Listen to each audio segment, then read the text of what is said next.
Glenn Whitley, County Judge. Here. Roy C. Brooks, Commissioner Precinct 1. Present. Marty Van Ravensway, Commissioner Precinct 2. Here. Gary Fickus, Commissioner Precinct 3. Here.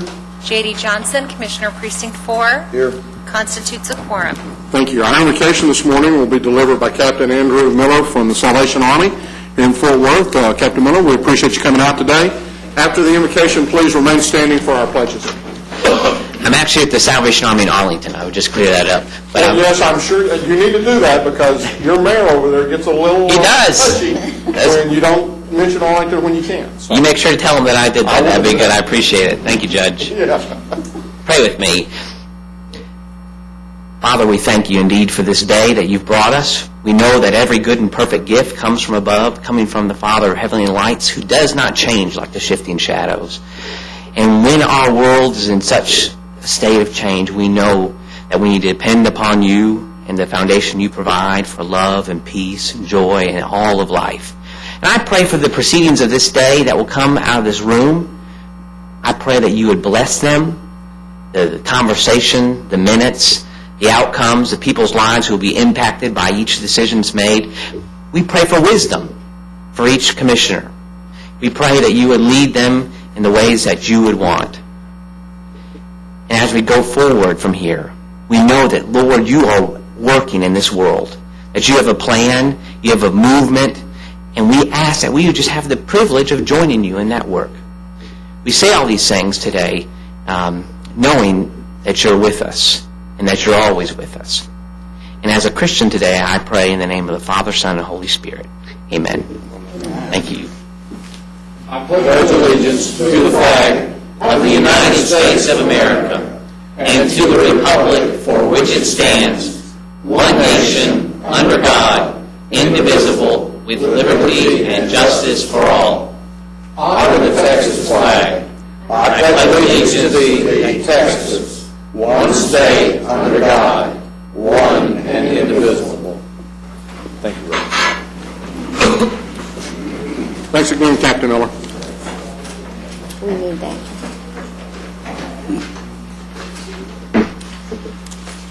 Manius.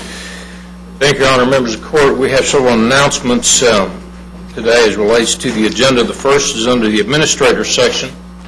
Item 7A2. This is an exception to the travel policy for CDC number 1. There is a revised court communication in your red folder.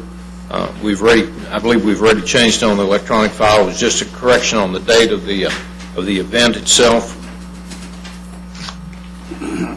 Also, members of the Court, under the District Attorney's Office, item 7E1. This is a third-party payer claim issue. This will be considered after closed session today. And finally, members of the Court, we are going to have 3 different briefing items for you this morning. So as we get to that part of the agenda, then we will begin that process. Thank you, Your Honor. Thank you. I would note today, since we do not have any proclamations or resolutions at this time, we will close today's meeting in memory of Emily Ann Knowles. Chief Knowles lost his mother this morning, I believe around 6 a.m., and so we certainly want to keep him and his family in our prayers for this coming week. Court members, you have before you the minutes of our regular meeting of July the 7th. Move approval. Second. We have a motion and a second. Any discussion? Please vote. Motion passes unanimously. I have before you the consent agenda. Move for approval. Second. We have a motion and a second to approve the consent agenda. Any discussion? Please vote. Motion passes unanimously. Mr. Manius? Thank you, Your Honor. Members of the Court, we have 3 additional items to bring to you this morning. The first one, we're requesting that the Commissioners' Court consider and approve a proposal for the development of the Tarrant County Advisory Board on Aging. Move for approval. Second. We have a motion and a second. Any discussion? Please vote. Motion passes unanimously. Does this replace the one that we did have? Yes, sir, it does. It's a reformulation and a redirection, and we will each be asked to appoint 1 member to the committee. Who will be staff support on this, or? It would be Jay Singleton and Julie. Julie Parks will be the lead staff. Each one of us appoint one. Okay. If you look in your court communication, it shows that how they'll be split, with even-numbered years and odd-numbered years. So, Members of the Court, if we could go to item number 2, we're requesting that the Commissioners Court consider and approve a request from Criminal District Court number 1 for an exception to the Tarrant County travel policy. This is to allow an employee to attend a conference in Dallas July 20th through the 23rd. What's the difference in the one we had and the one we get this morning? The one that we had, the date was June 20th through the 23rd. This is actually July 20th through the 23rd. So the one I had was July 20th through July 23rd. That's the corrected form. Then we probably already provided that for you. It was in my computer. The one with my computer was correct, too. Mine I mean, too. y'all can go ahead and revise it if you'd like to. Move approval. Thank you, Commissioner. I really appreciate you this morning. We have a motion and a second. Any additional discussion? Please vote. Motion passes unanimously. I didn't know we were in this kind of mood this morning, or I would have You prepped a better little keep it better. going there, Mr. Mangus. You better just keep it going. Move along. Don't lose it. Your Honor, Members of the Court, on item number 3, we're requesting that the Court approve Amendment number 1 to an agreement between Tarrant County and Tarrant County Challenge as it relates to additional funding of $33,000. This is to support the 323rd District Court. It's a family drug court program. Funds are currently available. Move approval. Second. We have a motion and a second. Any discussion? Please vote. Motion passes unanimously. Thank you, Your Honor. Ms. Tidwell.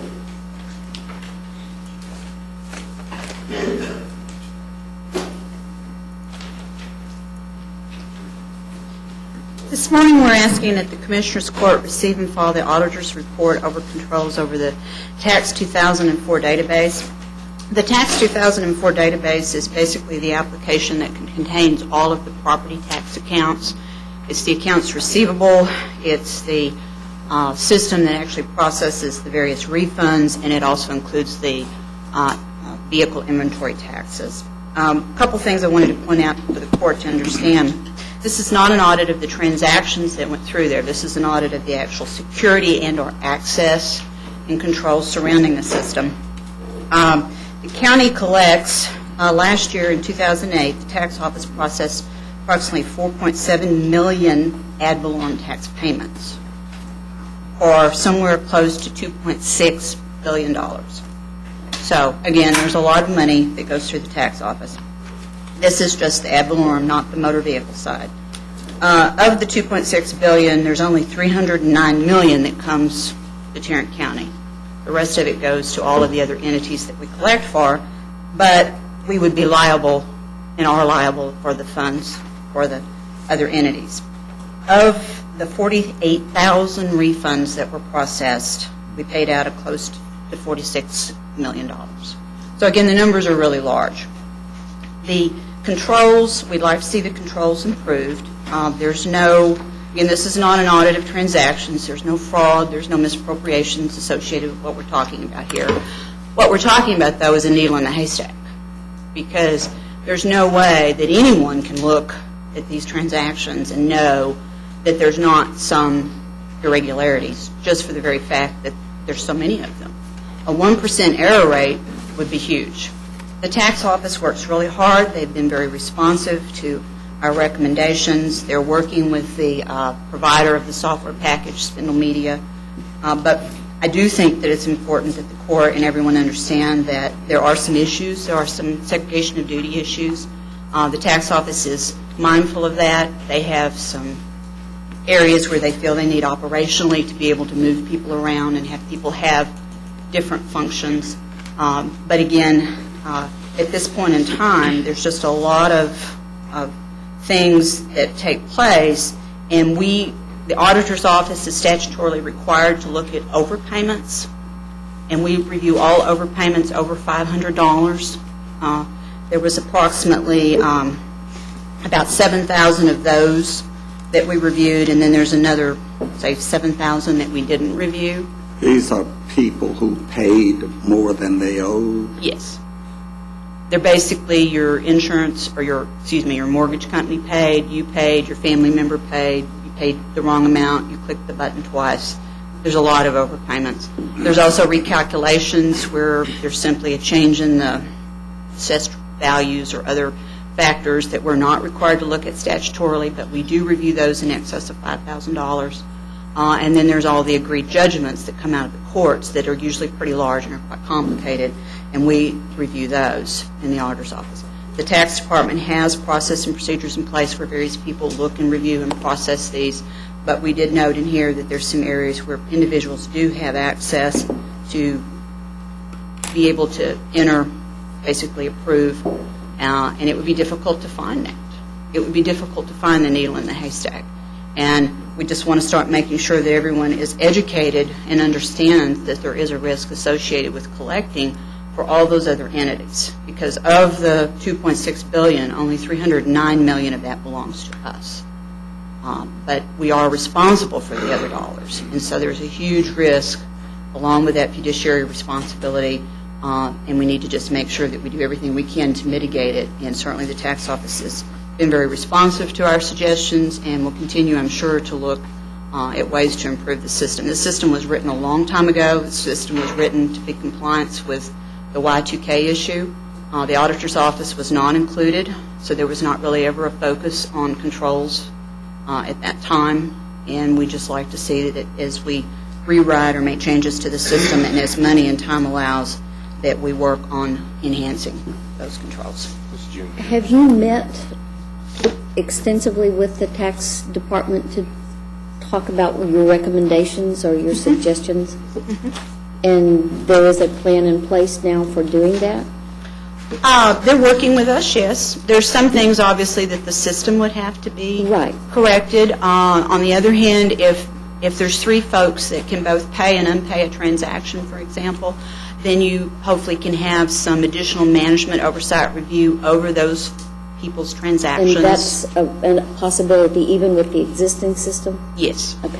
We are working with them on that, and we'll continue to work with them The on existing that. system was started, It was to be Y2K compliant. It was So started it's- way back in the, when June, yes. Over 10 years old anyway. Yes. The original system. And obviously, there's been 1997, several. 98. that's what I thought. I thought they were doing it about the time, or they were in the middle of it about And the there's time. been enhancements and changes and modifications, and Betsy's continuing to work. They're getting ready to get a new general ledger package. So we're not suggesting that we certainly do away with anything. We're just suggesting that we continue to try to make things better. Watching the separation of duties and internal controls. Move to receive and file. Second? We have a motion and a second to receive and file. Any additional discussion? Please vote. Motion passes unanimously. Thank you. The second item we have is Okay. the approval of release of depository collateral as listed in your court communique. Move for approval? Second. We have a motion and a second. Any discussion? Thank you. Please vote. Motion passes unanimously. Thank you. Mr. Phillips. Good morning. Good morning. It is requested that Commissioners Court approve a professional services contract with Air Balance Company for air conditioning and smoke purge testing, adjusting, and balancing services, and for leadership in energy and environmental design certification related to the new jail project included in the 2006 Capital Improvement Program. Move approval. Second. We have a motion and a second. Any discussion? Do we have experience with this particular company? Yes, we do. They've were the test and air balance firm for our Green Bay project, for our 350 West Belknap smoke purge project, and they helped us solve a lot of problems with some work that I was personally involved in back in 2003 at the Cold Springs Jail project. Then could we bring them over to my two sub-courthouses? Yes, A we, little air balancing issue. okay, we'll certainly look into that. Any other discussion? Please vote. Motion passes unanimously. Thank you. I think I like the second or the third one from the right. You have a, did you look at the number on it? No, I was driving by. It was a quick Third drive-by. one from the drive. Drive-by view. Okay. You want to mention what that is? Yes, yes, I only again. happened to notice it yesterday as I was driving by. I said, I think we're fixing to get a phone call to come look at brick and mortar settings. Okay. Yes, Gilbane has completed the brick and granite mock-ups for the new jail project. They're at the southwest corner of the Mueller property, and currently the mortar is drying. They just finished those a few days ago.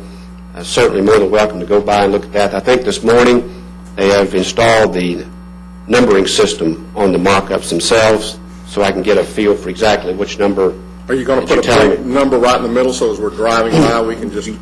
Well, it's probably a little bit, something like that, but we've got several mock-ups. There's the 5 of them have the granite from Maine on the bottom with different colored bricks, and the others have Texas granite on them. So, Oh, no, see, I didn't know which ones had the Texas granite. I may have to go back and revise my... Better go look again. And he also said that the mortar is still drying, Drying, so so- you might ought to wait until, When will it be dry? It starts out with 105 Actually, it won't take degrees. long. it probably represents, what it's out there this morning probably represents something that would be a permanent fixture. So you could probably go look at it now and get a good feel for it. And I'll be glad to take you over there this morning or this afternoon, whenever you'd like to go, and explain which ones are which. Also, regarding the medical examiner's project, the mock-up is complete there, and it is at St. Louis and Felix Welch Place, and you'll see that. It's attached to one of the wing walls of the existing building, if you want to take a look at that. And it's essentially the same color brick that's on there now in the building. The mortar is a little different color because we're trying to match the existing 20-year-old mortar, and it'll be a little difficult. We'll have another full submittal mock-up when the mason's hired to do the project. Right now, I'm not trying to pay too much attention to that particular mortar. The finished mortar will be an actual mortar that matches what's in the building now. Go down Weatherford or drive back from Henderson up to Weatherford, and it'll jump right out there and grab you. Probably on the Texas granites, they share, not to get it complicated, but they share a board, and you might want to get Mr. out. Phillips, just put a sign, Texas, Maine. Maine. 6, 7, 8, and 9. Are Texas. Texas. 6, 7, 8, 9. 6, 7, 8, and 9. We'll make that notation, Commissioner. Thank you. Just big old sign says 1, 2, 3, 4, 5, 6, and just put Texas or Maine on there, and just, we're in there. I mean, just drive by in the nice air condition of our car, and we'll be able to see it just as we're going to see it as we're driving by. Yes. Thank you.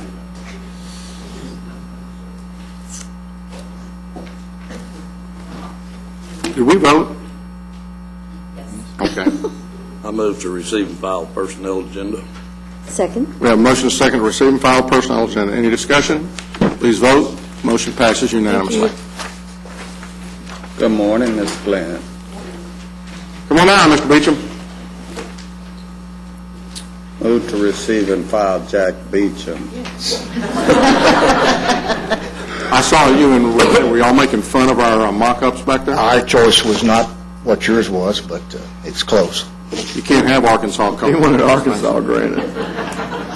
Be long-lasting, maybe, but we have one item for your consideration this morning. It is a bid award recommendation in regards to bid number 2009-106, assigning a contract for biomedical waste pickup and disposal for the Public Health Department and the Medical Examiner's Office. Recommendation would be to award the low bidder, Stericycle Incorporated, on a per unit price basis. So moved. Second. We have a motion and a second. Any discussion? Please vote. Motion passes unanimously. Thank you. Ms. Lamb?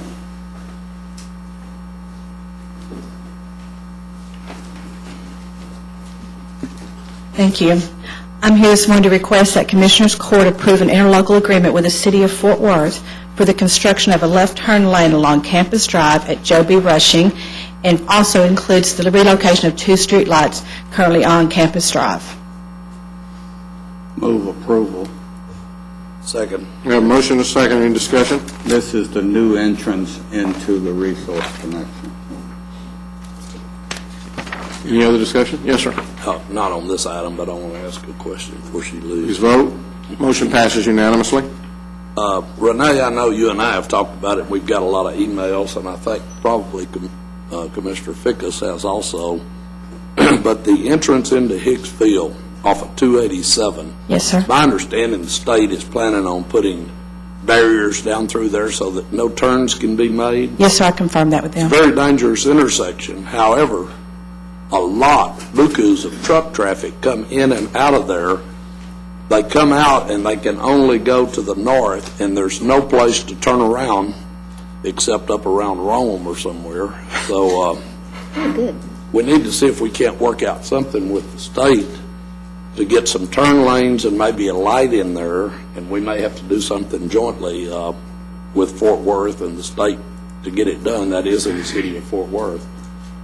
But it's a dangerous intersection now, but it's going to be a complete teetotal hazard when they put those barriers up. Yes, sir. I met with just an impromptu meeting, but I had a meeting with the Assistant District Engineer, Brian Barth, and with Bill Riley, their design engineer, to talk about that. And Brian has asked the area engineer in the North Area Office to prepare an estimate what it would cost to put in turn lanes and possibly a signal, one that meets current standards. The turn lane, the turn they're using right now, the crossover is just a dirt crossover, so it meets no one's standards. But they're looking at preparing an estimate for us of what it would cost to bring it up to current standards, and then I guess at that point we could have a meeting and talk about some kind of partnership.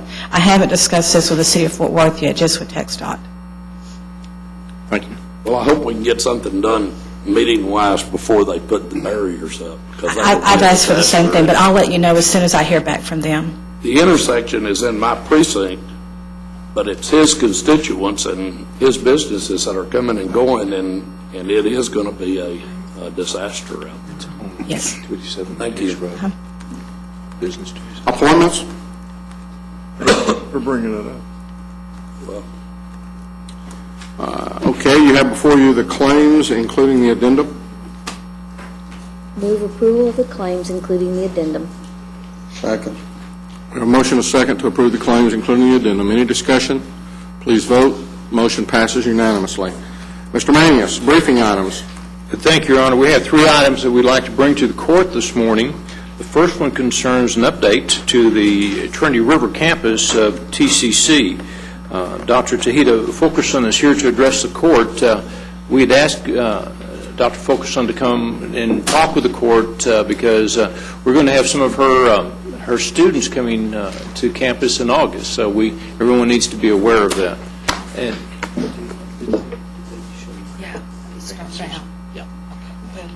Welcome.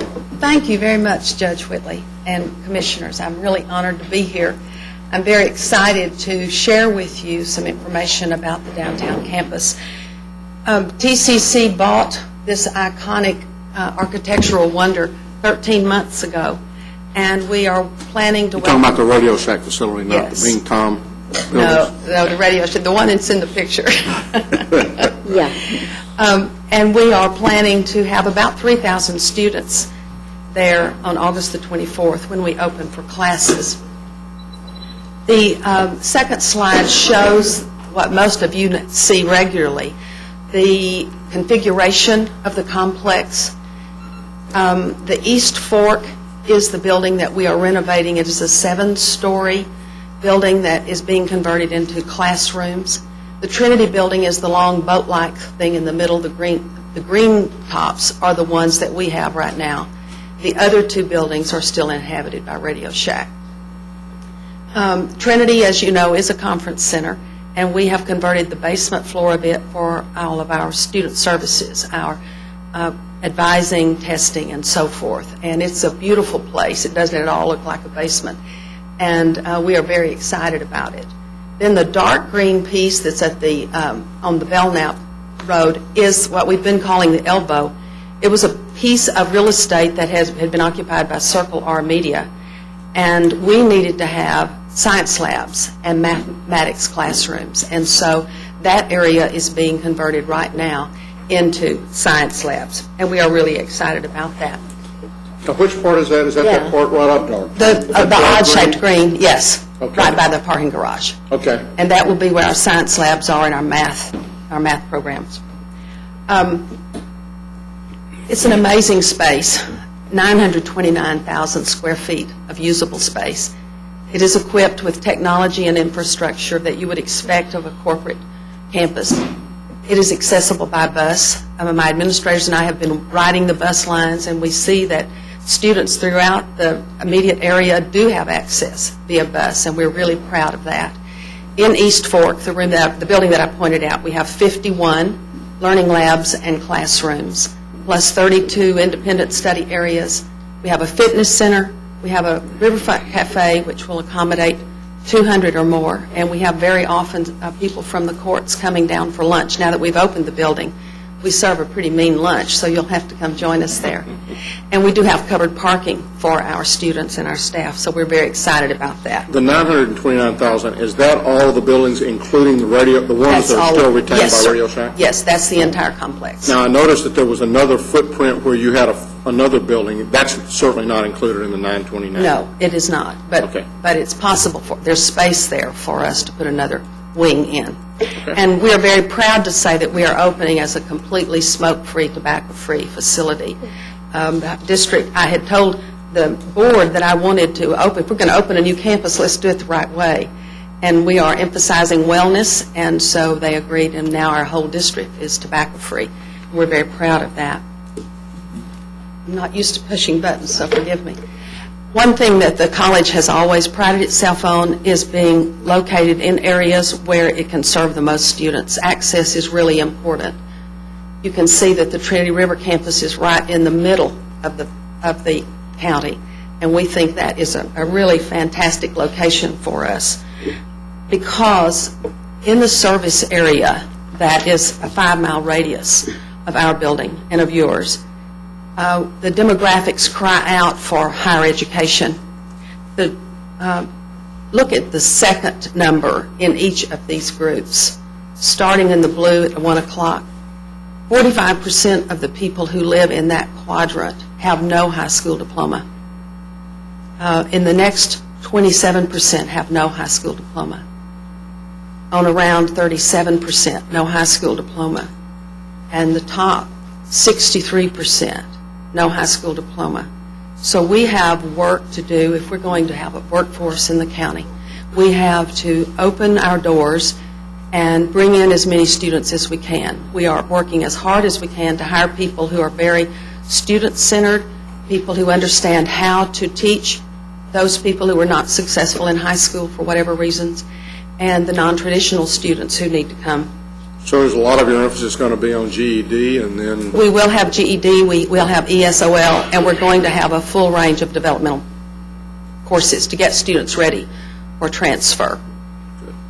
80% of all of the African American, Latino, and working class students in the United States start at a community college. And so we know we have work to do. We know that we are meeting a need in our community that way. I wanted to show you our philosophy. I won't take you through all of it, but you see the first thing is an unshakable focus on student learning. We are truly going to try to give every student as much individual attention as we can. We are committing ourselves to service and community engagement. Every employee will be required to do some kind of community service as part of the yearly contract. We're going to work very hard to make certain that our communication is transparent and it's strong and it's clear. I'll skip down to multicultural competence. That's another one of our hallmarks, given the demographics of the area that we serve. We want to be more than aware. We want to be competent in the needs of the different cultural groups that we'll be serving. And then we're working on wellness and interdisciplinary work. I'll very quickly show you the areas of study at our place. The Associate of Arts, of course, is the transfer program that gets students ready to go to the 4-year school. The Associate of Applied Science gets students immediately marketable, but many colleges are accepting that degree in a 4-year program. We're going to have a strong business program. Our students are already enrolling in business. We already have over 1,100 enrollments for August the 24th. We're moving the sign language interpreting program down to the center of the county. We believe that that will serve a greater population. And then in continuing education, we are going to work very hard to work with workforce needs, and we have a project going on now with College for Kids. We've worked with Nash Elementary children this summer, and that was terrific. As you know, in 2011, the college will assume responsibility for allied health and nursing. They will move into the other building that's on the east side of Maine. That's a good location for them because they get twice as much space as they have in their current spaces. And another statistic from Time Magazine just last week or the week before, community colleges train more than 59% of all the nurses in the country. And we are looking very forward to having our nursing program with our allied health program so that they can teach each other, so that every student who leaves as a nurse will know something about physical therapy and respiratory care and nutrition. We're excited about that. Dr. Fulkerson, Yes, sir. back up just a moment, Yes, sir. if you would, please. Yes. These programs that are scheduled for the East Campus, Yes, sir. will that be considered a satellite of the Trinity River Campus? Yes. Or will it be a freestanding campus with its own administrative structure? No, sir. The administrators at Trinity River Campus will administer this building as well. So that's going to be your baby as well? Yes. Yes. Oh, we need to chat. We do indeed. I'm available whenever you are. I'd love to. The reason people come to community colleges is clear in this chart. These are from the websites of schools that our students transfer to. And the cost for one course at TCC is $150. Whether it's a Composition 1, a government class, a history class. That very same class at Texas Woman's will cost the student $825, University of North Texas $903, $928 at UTA, and then Wesleyan and Texas Christian, of course, they're private, they're not state schools. But one thing that we are very excited about is that we are affordable. Students can come to us, and our board is committed not to raising the tuition. And they have no fees. They don't have to pay to park, they don't have to pay to apply. They just have to pay for their tuition and get their books. So we're the best bargain in town for them. We're working hard to get that word out to people. You may have seen some of the benches for the buses. They have our new logo on it. We've got poles on the streets, and we have billboards within a 5-mile radius. Some of the churches have been nice enough to let us put bulletins in their church activities, and we think that that's going to be very profitable.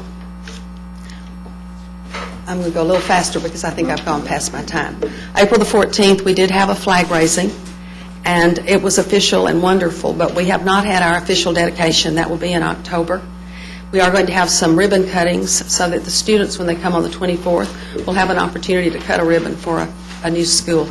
We're very excited to be in your neighborhood, and we hope you'll come down and see us. Let me ask you, from a standpoint, you said you had about 3,000 registered right now for... No, sir, we have 1,000 registered now. 1,000. Okay. We expect 3,000. You expect 3,000. How many people are currently attending right in the summer sessions or in the... We probably have in the district, I would say 12,000 students. Okay. We didn't have but 400 enrolled for our summer term because we were just trying to see how do the students negotiate city traffic. And that's kind of what I'm getting at. You had about 400 in the summer. You're Yes, sir. expecting about 3,000 come on. Yes, sir. So there's going to be 2,600 or so More more cars. folks that are going to be coming downtown. Yes. Where are you anticipating most of those? I noticed that your parking garage has 2,300, approximately 2,300 Yes. spaces. We None believe- of those are, I'm guessing, are Radio Shack and y'all's faculty, or? Yes, sir. Yes, sir. We believe we'll have enough space for at least the first year because our students come and go. Some of them will come for an 8 o'clock class, then they'll go to work at 10 o'clock. Some will come in the afternoons so that they can go to night school. It's not like they're there all day long. If they were all day long, we would have no parking. We wouldn't have enough parking, but I think we're okay for the first year. Are you going to be encouraging them to park elsewhere? We're going to be encouraging them to ride the bus if they can. Okay. Okay. But when I said this expectation that we might have 3,500 students coming downtown, One woman in an audience raised her hand and said, "I'm opening a sandwich shop." I think it's going to make a difference when all Great these idea. students are down here. Thank you so much. Dr. Fulkerson, welcome to to downtown Precinct 1. Thank you, sir.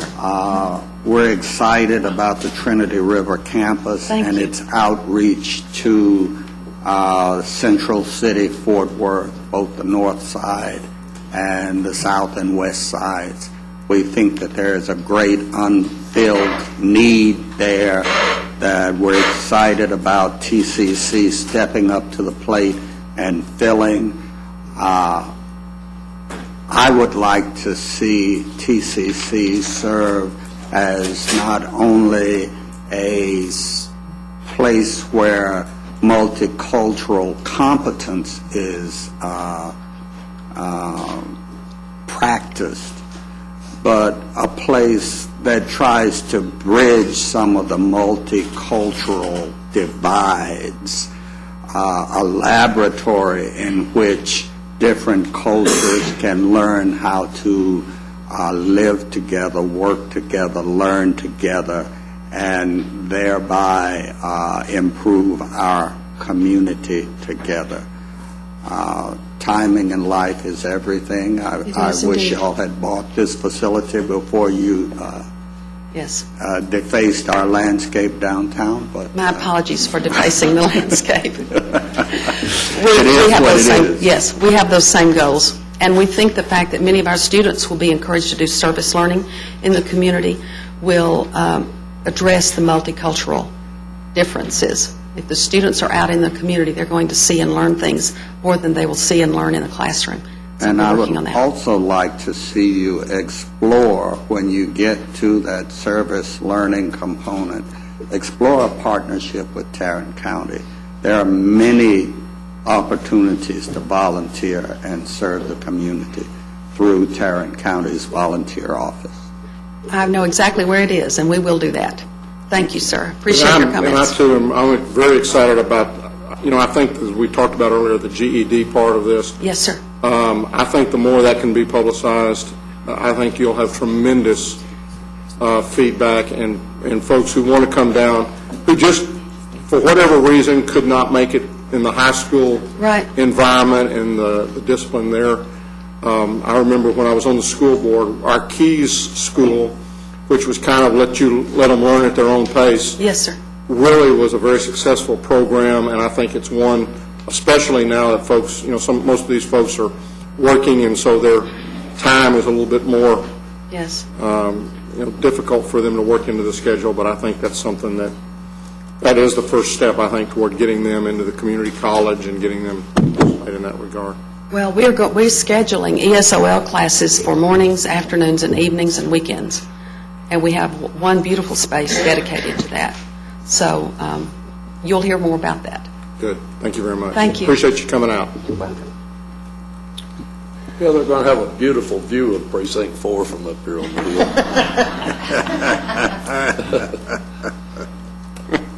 That's right. They will. They'll look right off into the north and have a great view. Mr. Mayes? Thank you, Your Honor. We have two other items that we'd like to talk with the court about this morning. Item B concerns the employee wellness program. Really, there's going to be several people that are going to be discussing this particular issue. If I might, if you'll allow me to lay this out, and then we'll ask HR to make some comments, and we'll talk about some budget numbers also on this. And we would really encourage the court to engage in conversations on this also. One of the things that our goal is on this is if there is support for us to move forward with this particular program, we would like to come back to you all next week with a formal policy that you can adopt as it relates to this particular item. With that, Your Honor, members of the court, as you well know, the county has a wellness program. It's called the WOW program, and we have a large number of our employees that are participating in that particular program. That program consists of different facets, but the one thing that it starts with is an activity called a health risk assessment. And it's basically a process by which an employee is evaluated. Blood is drawn, they have blood pressure issues, it's a little bit like a checkup. And a certain level of health is established, and as they go through the WOW program, you improve your health, and if you improve your health and score a certain number of points, then at the end of that, there's another health risk assessment conducted to basically a before and after to see just how well you've done. And then there are, if a person accomplishes what they set out to accomplish and score enough points, then additional monies are added to their 125 plan. We've looked at the health risk assessment piece and believe that if we could get more of our employees involved in at least taking the risk assessment so that they have a better understanding as to what their health is, that we very well may be able to drive down some of our health-related costs. And what we would like to propose to you is that through a policy that we develop, that we consider actually paying a cash stipend, if you will, we can call it whatever you want to call it, for those individuals who actually go down and have the HRA, or the health risk assessment, actually completed. Now, we have some recommendations on some dollar amounts, anywhere from $50 to $75 for this assessment. But before we begin to even talk about that, I think we might want to ask HR to come forward and talk a little bit about the numbers of people who are currently involved in the wellness program, and that'll hopefully frame the numbers that we're looking at. So, Kay, could I ask you to come forward and talk about that? Tina, did you have any other comments before we start? Okay. Good morning. Good morning. Well, okay, currently, we have two different things, so you understand. We have the wellness program. We have a lot of people that are members of the wellness program, and then the WOW Rewards program is a portion of the wellness program. To become a member of the wellness program, you might have signed up for it at new employee orientation. You have to become a member of the wellness program if you want to use one of the fitness centers or something like that. So currently, we have 2,685 members of the wellness program. Now, some of those are CSCD, so without CSCD, because we don't include CSCD in the rewards program, we have 2,459 members of the wellness program. Now, out of that number, last year, 795 participated in the awards program and did the health risk assessment. So that kind of gives you an idea of where our participation level is.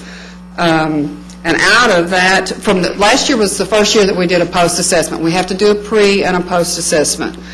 Now, the people that actually came back and did their pre-assessment from the year before, we had 474, and out of that 474, we had 284 that qualified for a reward, anywhere from 120 to 180 to 240.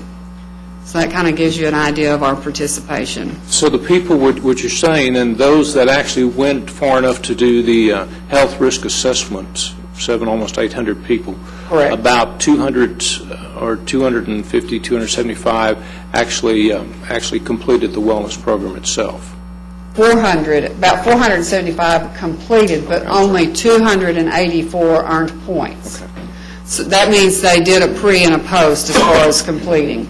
Some people actually have done the health risk assessment without any intention of working the program. Some of them start out working it, and then they fall off the wagon, and some of them decide... I bounced several times off the wagon.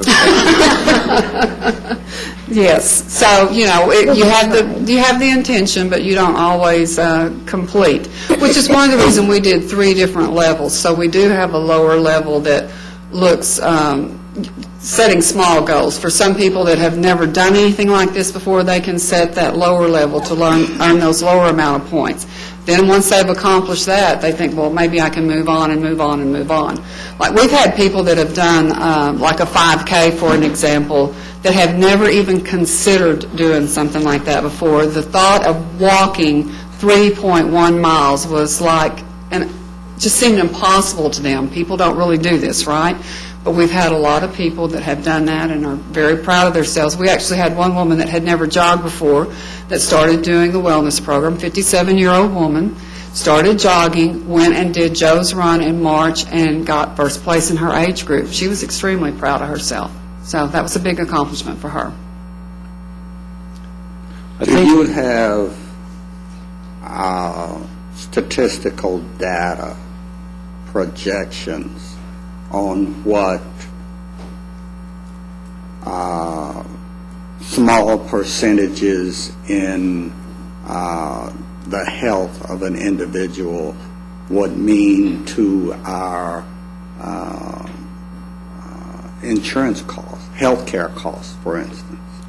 I don't right now, but there is a lot of data out there that does show return of interest on wellness programs that takes into, usually they combine insurance, sick leave, loss from work, loss of productivity. They usually include a lot of different things like that when they look at those studies. One of the things that I think as we've looked, we talked a little bit about this as we started the WOW kind of indoctrination last week with some of the department heads.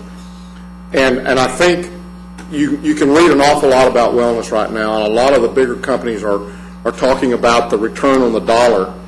And I think what we felt like, and as Kate just kind of mentioned, there's three kind of distinct areas that we've looked at. There's the actual risk assessment, and then there's this kind of, okay, we got this information, how do we improve on it, what can we do to try to get healthier, and then there's the actual results.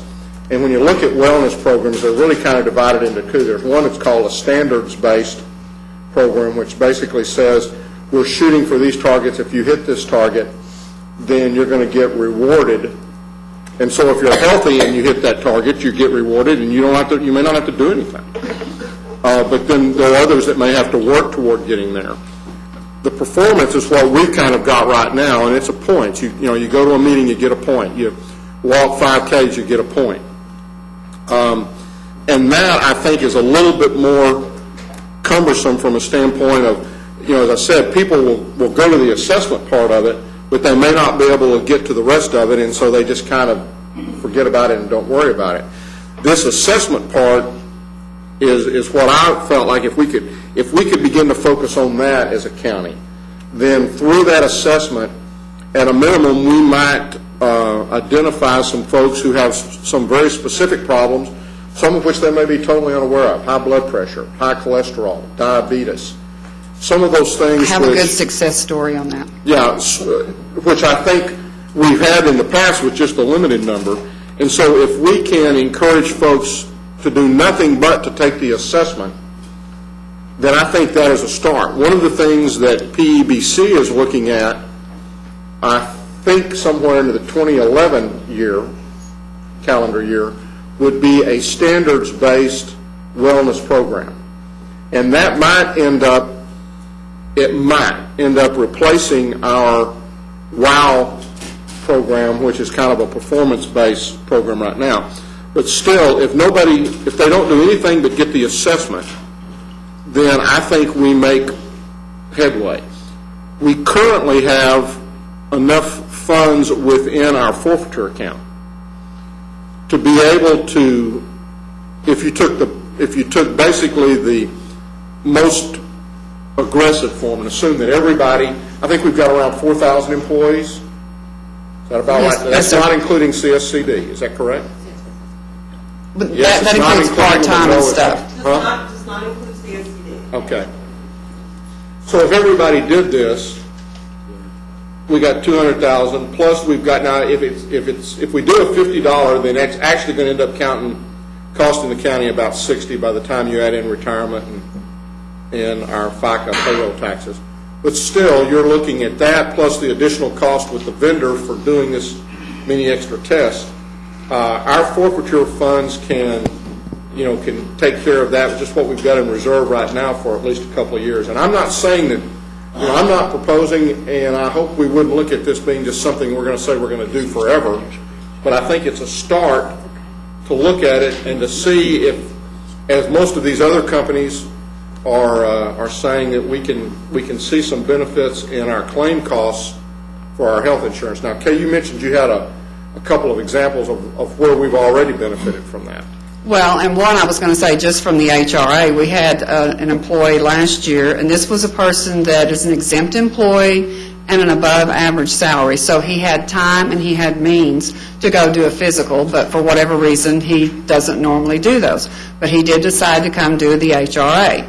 After that, I talked to him about 6 months in. He came to me and told me this story. He found out that his triglycerides were 400, which is way, way above what they should be. He was probably a heart attack waiting to happen, heading right into diabetes.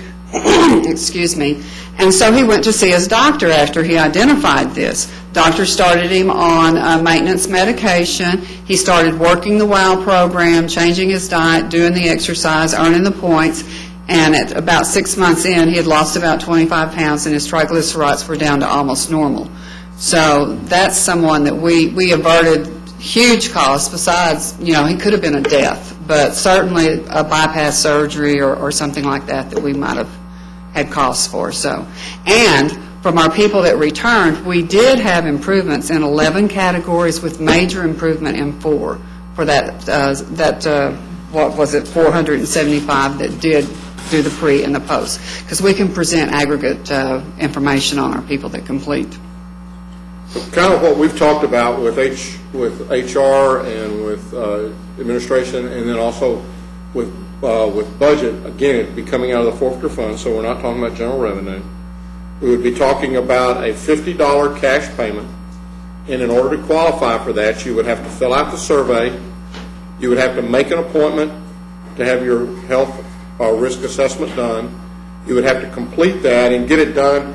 And there's probably as we look at this and as we come back with that policy, there would be some date at which you had to have that done by now. For the next, I guess for the 2 weeks beginning around the end of July, we're conducting those HRAs in various locations around the county.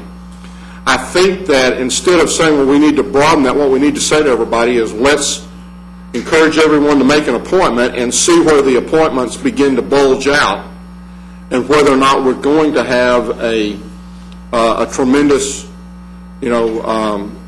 increase in the people who are going to schedule appointments to do this or not. I mean, I'm anticipating that for $50, a lot of folks are going to go out and say, hey, look, I'll go get the thing done if it's going to put $50 more on my paycheck. But I don't know. That may not be the case. And we've talked about some different strategies on if we actually increase the number of people that more than we had anticipated coming in these next several weeks. And we'll discuss those in greater detail so that we give everyone an opportunity to participate if they so choose. I think the important thing on this is, first of all, it'll improve the health of our employees. We should see a decrease in our health costs. This is not a program that will be forever and ever, because the funds that are available are funds that can only be used for employee wellness-related issues, and it's not a general fund issue. I know that Budget and Audit have been looking at those numbers, and we would at least like to try to do that for a year, if not 2 years, to see if we actually get some benefit out of it. We at the staff level believe it's a good idea, and it's something that we might want to just simply do for our employees. I believe in this as a program. I think we ought to try it for a year or two, but I think it's just a beginning step. If we're going to really improve our employees' overall wellness, we need to move from a points-based system, which treats every person's condition the same, to a standards-based system, which gives a person a program that they need to work through to get their weight down, to get their triglycerides in order, to get all of these indicators of wellness into line. We need to be moving in that direction. And that should come out in right now we're anticipating that'll be 2011. Could I add something to that? A standards-based program sets parameters, it sets goals. Your weight needs to be between this and this. It doesn't necessarily give you a program to accomplish that. What we're doing right now with this points base, we are giving them direction and ways to improve their health. Now, it's based on participation. We can't, because of the difference in the two programs, in other words, we can't give points for someone that quits smoking or someone that loses 100 pounds, because that's reaching a goal. We can give them points for attending a smoking cessation class or a weight loss program, but we are giving them directions to improve. Now, what might be a step further is if we actually went into wellness coaching, but that, again, involves a lot more money. And we could do that in either program, in a standards or participation. Then you would be able to contact a wellness coach. They would look at, this is what your results are. You're diabetic. We need to get you on a diabetes diet. We'll give you counseling on nutrition. We'll give you counseling on proper insulin use, exercise, things like that.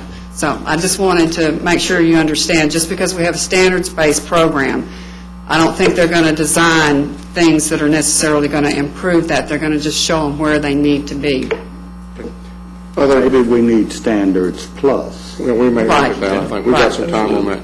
Other comments or anyone, we need to move on this. I think we've got to move on it fairly quickly, so we'll need to maybe have it up next week for an action item. It will be, the policy will be developed and up for the court's action next But if anybody has any strong feelings one way, or especially if you're not real sure about this at this point now, probably would be the time to do it, because I think folks will begin to get the idea that we're going to do it. They'll begin setting up their appointments, and that will give us some indication, especially to go back to the vendor and say to the vendor, gear up and be ready that there's liable to be more folks coming than what we expected. At 6 o'clock last night, we had 274 appointments. I strongly support it. I think anytime we can give people the opportunity to come in and have testing, start find things that could be a lot worse later and take care of them now makes a lot of sense. Okay. You'll see that policy up for action next week.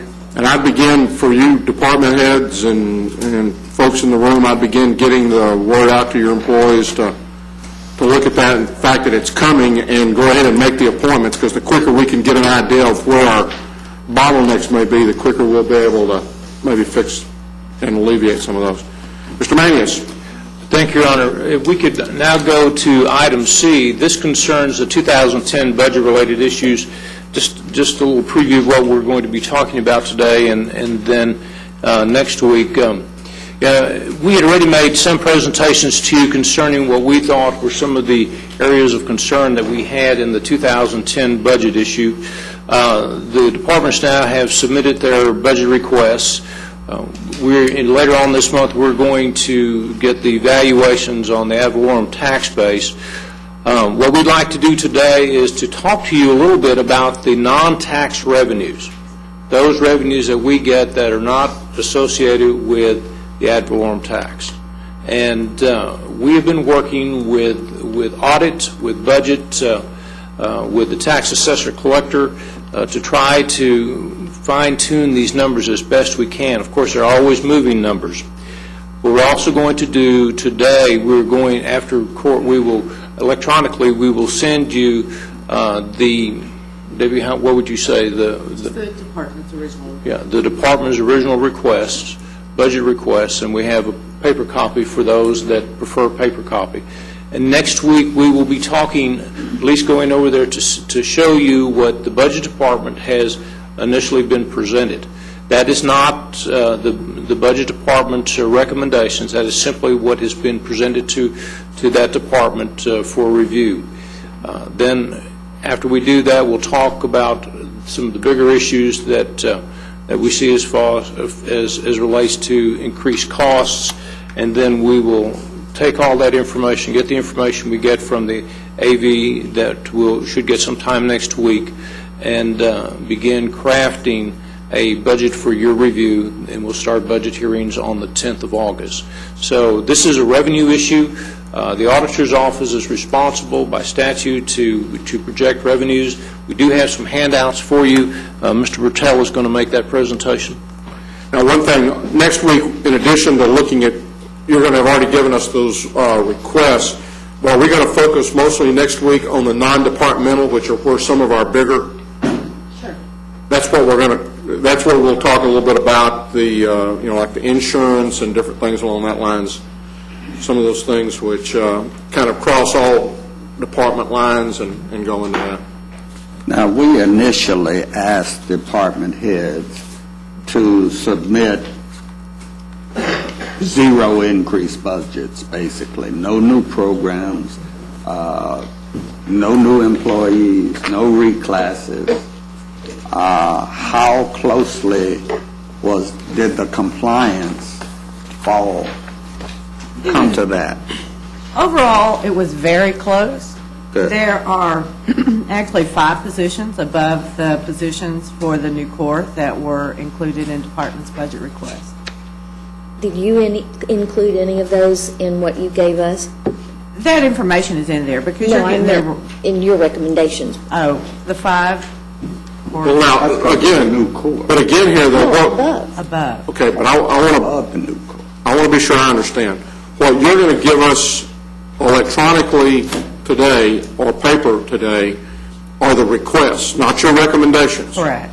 So what you're going to see in the information you get will simply be the requests of the various departments. Right. You're going to submit to us another file around the 1st of August, Correct.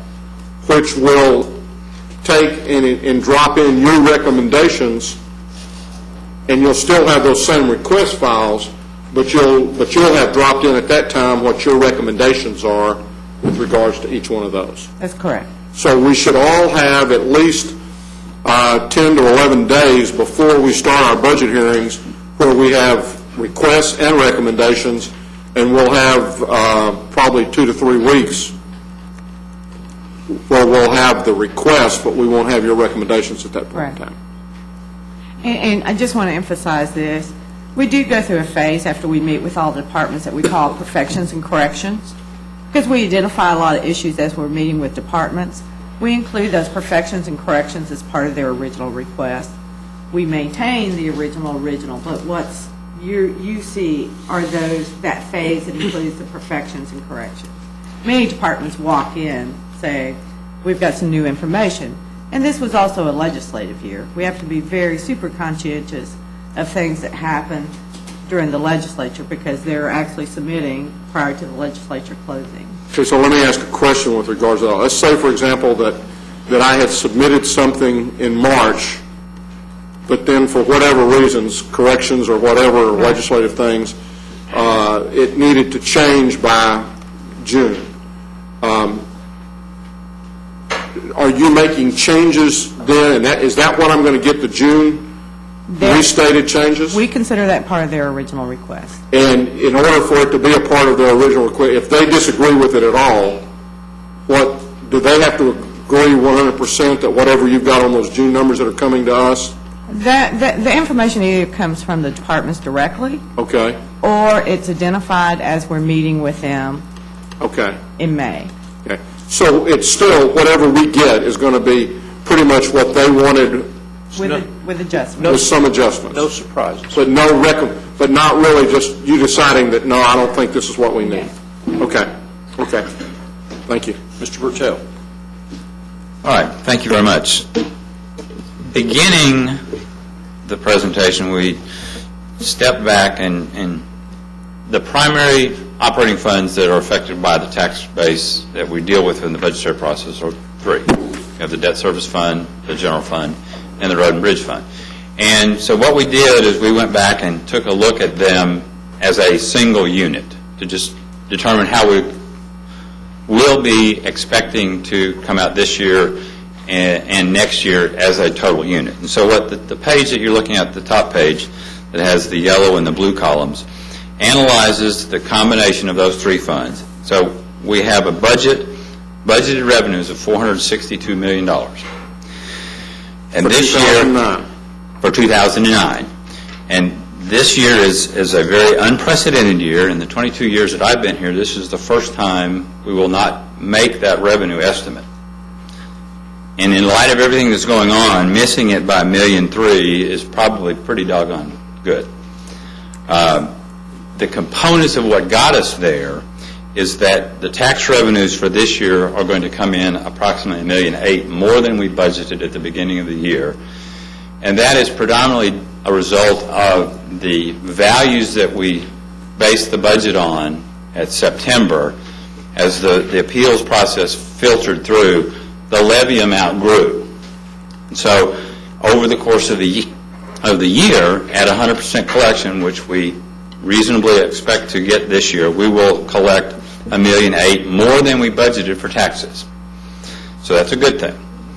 Cash carry forward, as we'll talk a little bit in a minute, is an ever-moving target. And when we finalized the budget preparation for last year, we anticipated a cash carry forward balance of $44 million. When all of the encumbrances and everything filtered all out and we closed the things that we thought were going to happen, we ended up with $46 million. So that's $1.9 million additional revenue than we based the budget on. Now, that's the good news. And the bad news is that the fees, fines, and other areas of revenue were coming in $5 million below where we anticipated them to be. Now, the second page, and we can look at that in detail now or later, analyzes the significant pieces of revenue that changed. The three big ticket items for 2009 were interest income, which is about $1.3 million. We had close to $3 million in county clerk fees, deeds of trust and filing fees, certified copies that we didn't realize, and about $1 million in motor vehicle related fees at the tax office. So that's where we were short by $5 million, and that's the that's the $5,038,000 number that's on that line. That brown, it's a kind of that tan column. Yeah, on the second page, yes, that's the tan column. Mm-hmm. And then that ties back to the front page, that $5,038,358. That's correct. Is a variance. Now, so that paints the picture for how 2009 will turn out. So we'll be $1,287,000 short of our estimated revenues. So then we look forward to 2010. In addition to the $5 million of revenue that we didn't get that we thought we were going to get this year, there's another $5.5 million that we're going to lower the revenue further on identified items where we have concerns that we will not make as much as we've made this year. And that's another $1 million in interest. That's $662,000 in the Senate Bill 7 reimbursements. The motor vehicle collections, motor vehicle tax collection commission, we're anticipating that that's going to go down by $1.9 million. And the right-of-way reimbursements, in the current year, we recognize those as revenue. And those things may have been purchased this year or last year, and the money came in this year's revenue. Well, in the future, we're not going to record those expenditures that we think we're going to get money back. So that's an accounting change. So when we spend the money on right-of-way that we think we're going to get back, we're not going to charge it to expense. And so when we get the money, we're not going to put it in income. So that's something of an accounting change. And then all the other little streams collectively, we think there's about $828,000 of additional reductions in revenue just on the trends of what's going to happen to revenue. So the $5.4 million plus the $5 million represents the $10.5 million that we think we're going to be less than the budget for 2009 in our estimates for 2010. So when we do the budget for 2010, we're going to lower the fees, fines, and other revenues by $10.5 million. Now, the other piece is the cash carry forward. And again, we've got 2.5 months left to go in the year, so it's very distant crystal balls at this point.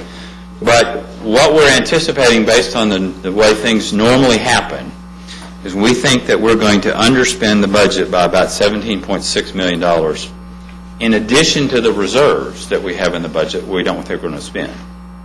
So that $35 million less the under-collection of revenues of $1.2 million says that we'll have $33,955,000 of cash carry forward to begin next year's budget.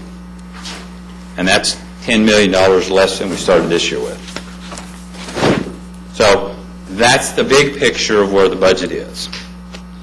As we start, the combination of reductions in revenue and reductions in cash carry forward, we're going to be about $20.6 million less revenue than we started the budget process last year.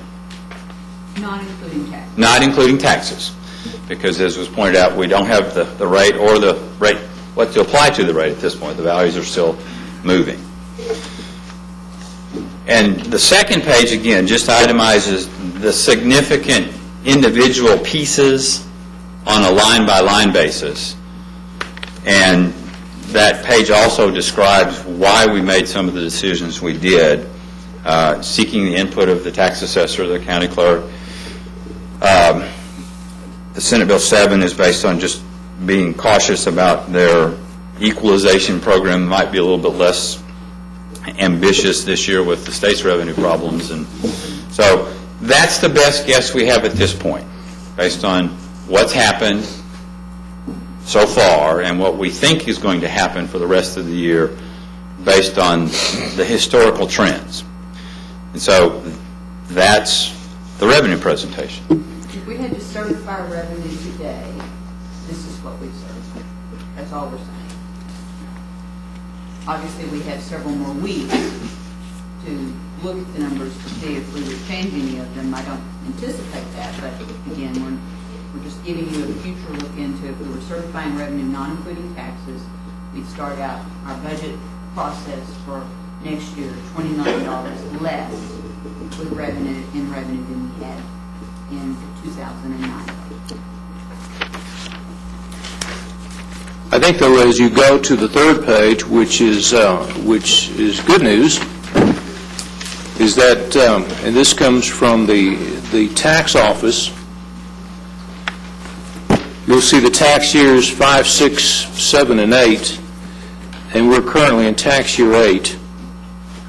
But that basically says that as of or through June 30th of this year, that our collections are still holding very steady. If you look at the last column, that 98.5% is how much we've collected so far.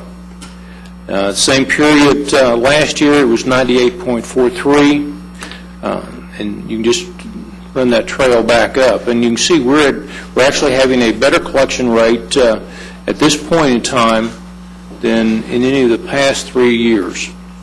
So that's a very good sign. The fourth page is just an informational page.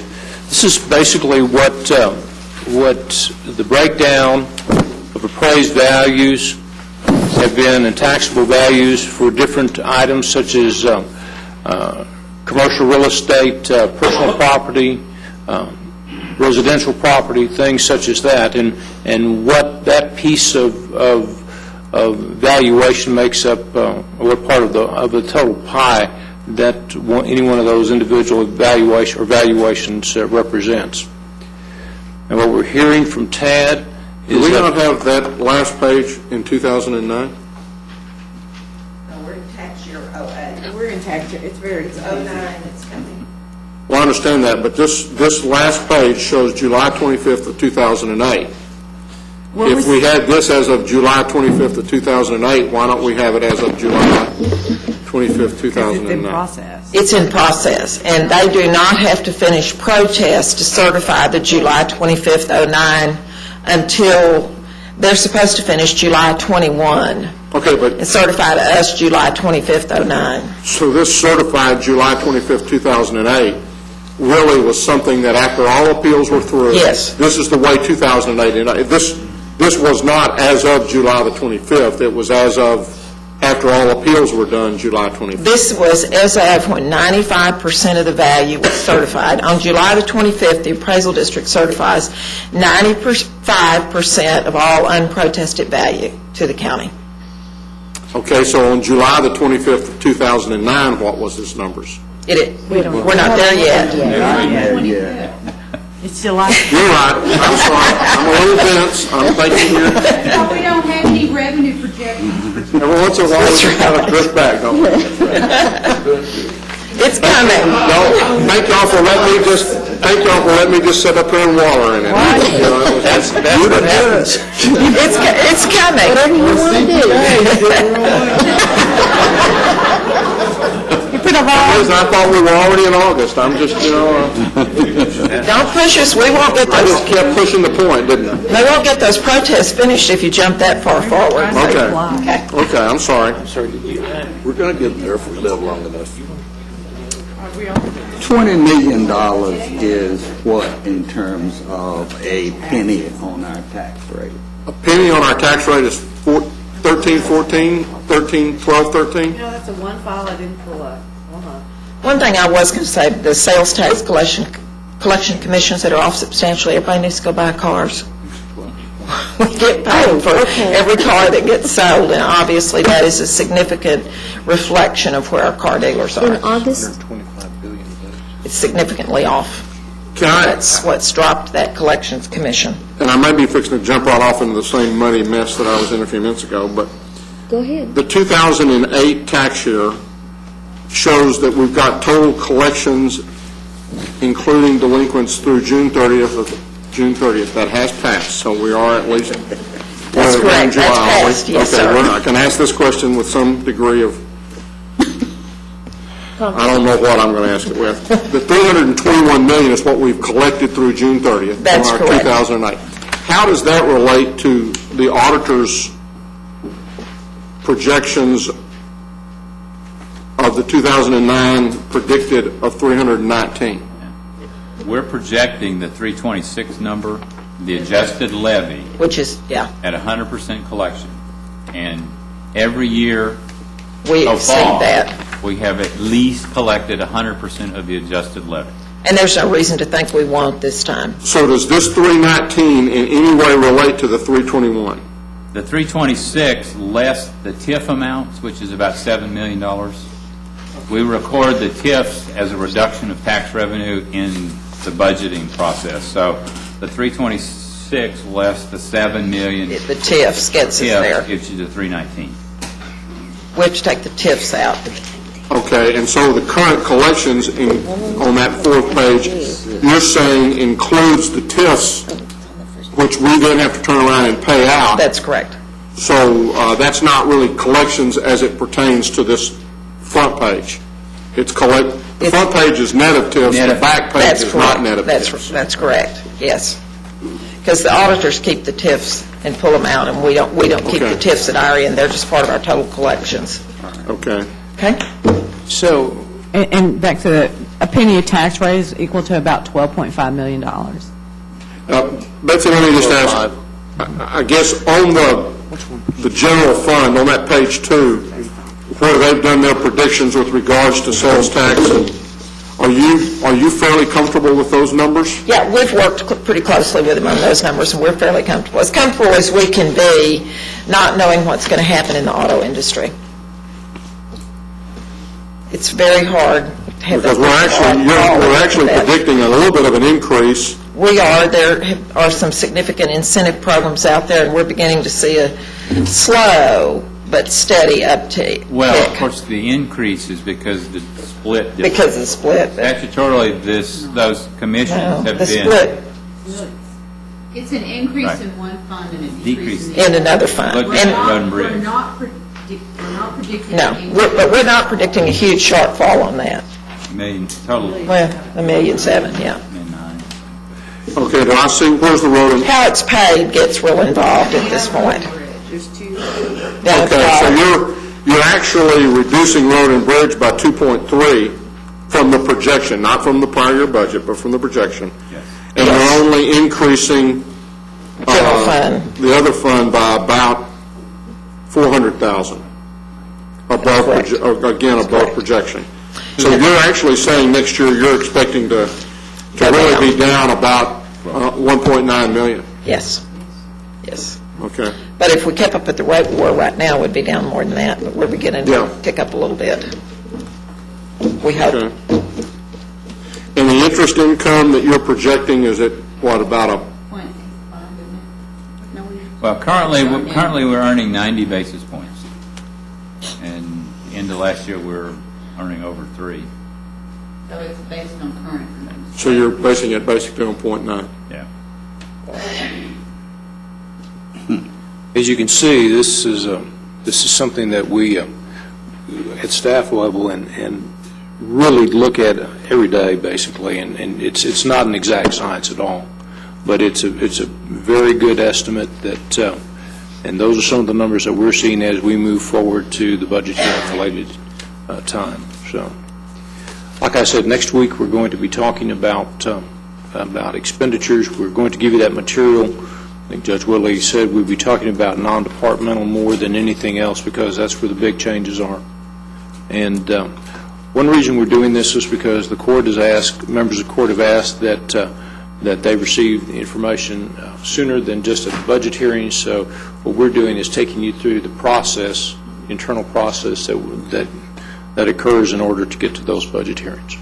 And again, we've historically always said we're budgeting expenditures to revenues. Again, up in that first page where we talk about the cash carry forward, where we're predicting it to be 2009, actually about $2 million above what we'd originally budgeted. A lot of that is, again, goes back to our departments not spending everything that they had budgeted and watching those expenditures there. But when we look at the projected revenues, and what we're saying is that it goes back to that 20 million, the 10.2 and the 10.5 over there. We may very well be looking at predicted revenue in 2010 somewhere around 442, including cash carry forward of the 33. So it's yeah, and those are numbers to come yet. Can you remind me what the annual impact for this year is on the increases we gave in the previous year? Salaries? Salaries? You know, salaries we projected up to about $1 million. And that was what the increase was over the Just when you previous 9 compound it, months? because the raises go out in January, so you've got an annual impact of that additional 3 months, or to Okay. get to 12 months worth of funding in the next year. And I want to mention something. Over the last few years, we've been very conscientious about beginning cash balances. And in the general fund, and I'm going to emphasize the general fund here, we've made sure that those cash balances above and beyond our reserves, and our reserves are in the general fund $16 million, then we have around 5 we started the year with in undesignated, that those amounts used for one-time purposes, and one-time purposes being capital. So we have not wrapped those back into operations. So even though there's been a significant decrease in cash, as long as we have a significant decrease in capital, which you'll see in the information we gave you, then it doesn't have a severe impact on us. Now, I emphasize the general fund because we do not treat the cash balances in the general fund the same way that we do in road and bridge. Those are put back into operations. So let me The just dollar amount's less significant. let me restate what you said and see if I understood it. The 33 million that we've just heard is maybe our cash carry forward is over and above reserves of 16 million for like health. No. Our reserves, and you're commingling funds, because, you know, again, we're looking at fund accounting here. Our reserves that we're talking about are just in the general fund. We have a small one in the road and bridge fund and some in the debt service fund. So it's only in those operating funds that we're talking about. So, Let's say that we have $6 million. Excuse me, but I wanted to... Let's say that at the end of the year, we've got $6 million left in our health self-insurance. We're self-insured, and we've got $6 million sitting in that account. Is that a part of the 33? No, sir. This is general fund, debt service, and road and bridge only, so it does not include that. So all of those other little things that we have sitting over there, special budgets, or about how many dollars do we have in all of that? I don't believe we're prepared to answer that question right now. Okay. What was last year's? Well, whatever, they can come back with that next week, I mean, or whatever, it'll be fine. But I guess the next question would be, is if we earn, let's say it's $10 million. Mm-hmm. If we earn interest off of that, where does that interest income go? Interest is generally, unless there's some overriding rule against it, goes to the fund where it is earned. So it stays. So it stays over there in that fund? That's correct. All 9/10%. Well, I am hopeful somewhere into the future that it might get above that, although I'm not too encouraged about it happening in the next 12 months. But You know, and I'm going to give you a comparison right quick, because we are talking about revenues today. But in 2007, we earned $5.6 million in interest earnings in the general fund. At this point in time, we're estimating the interest earnings in the general fund will be $850,000. So that's just a comparison in what will turn out to be 2-3 years. Well, you have succeeded in depressing all of us today. Join our world. Yeah. Well, and again, so what we have today is the revenue estimates. For those three fund areas. Now, I guess the one revenue that I'm not sure, and it may be in here, we may have it, is the revenue from fines and different things along that lines, is that insignificant, or is it? No, you have that. That's that other It's line. in there. It's not a huge number overall for fines. So tell me where it is. Well, it's It's on that second page, right? Well, I figured that. Well, can you give us a Well, ballpark figure Here, of what it is? I've got it here. Got it. What we're estimating currently for 2010 is $4.7 million. One line. it's not on this schedule. I thought you told me it was. It's included in the $95 million budget amount for '09. Fees, fines, and other.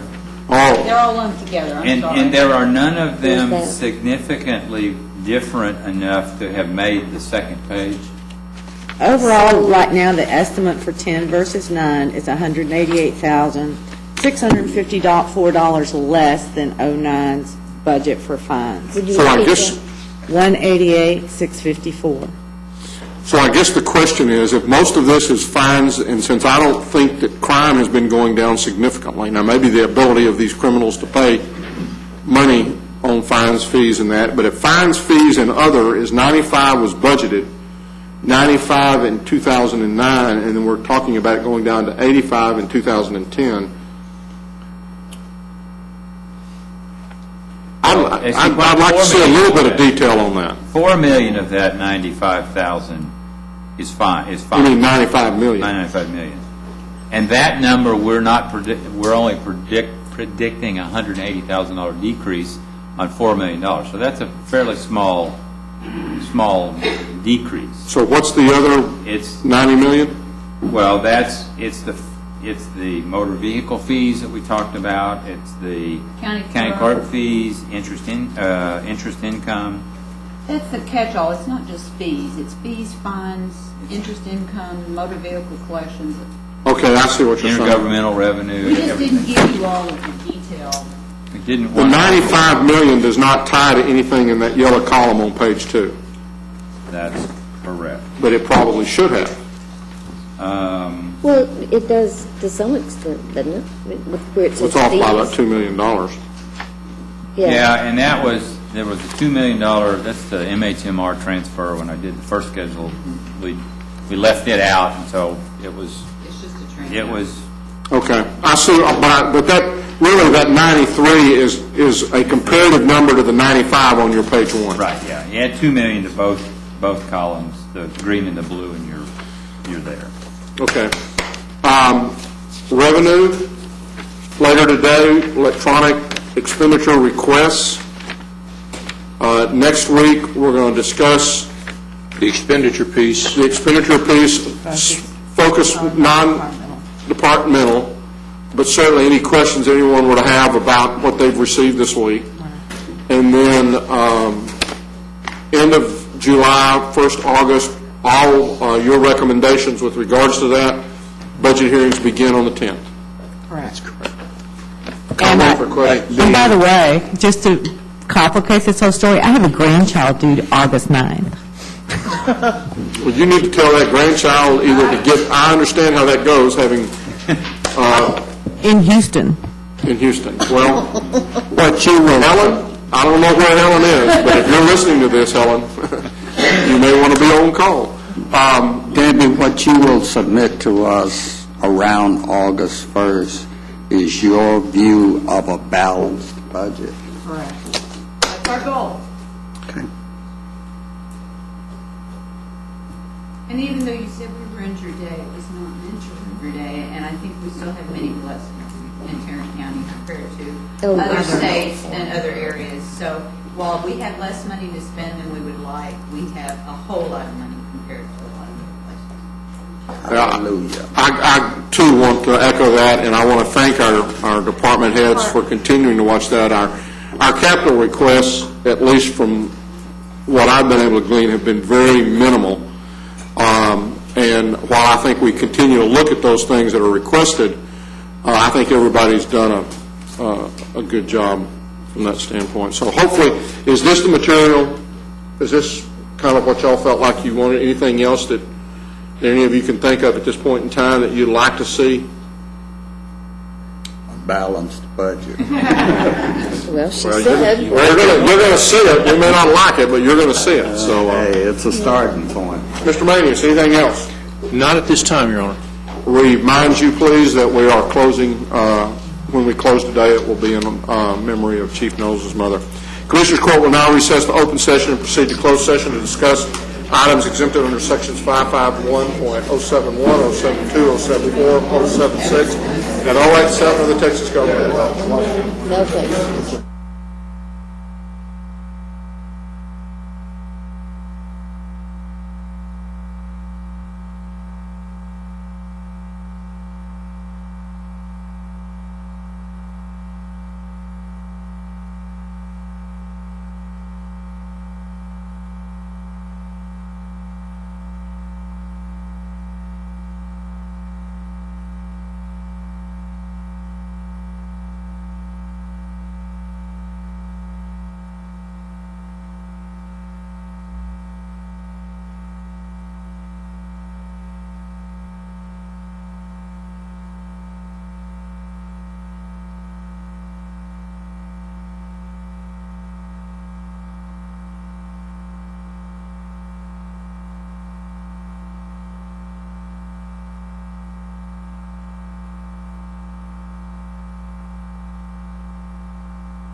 session will now address the following matters.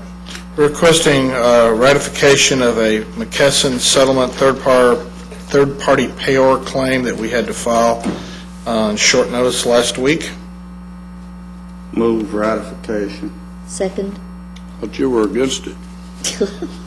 I haven't voted We have a yet. motion and a second. Any further discussion? When you vote, motion passes unanimously. Nah, I changed my mind. If there being no further business, we are adjourned. According to here, we have a little accident on I-30 West Freeway traffic eastbound is currently extremely congested due to an accident involving several semis.